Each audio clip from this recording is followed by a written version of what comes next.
regarding history first, because I'm sensing here a certain kind of anxiety about placing our past in the hands of those who are actively erasing parts of it.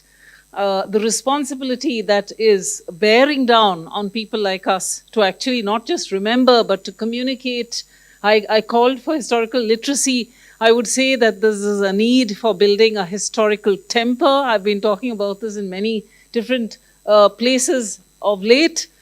We have in our directive principles the command that we should actually develop a scientific temper, but I would like that to include as well a historical temper. We have to teach people the ways of understanding our past that are not based on WhatsApp forwards.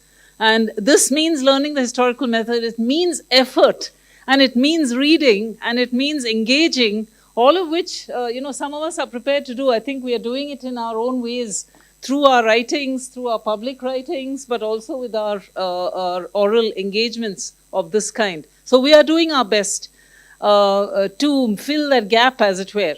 But it is something that is existing outside the university frame. So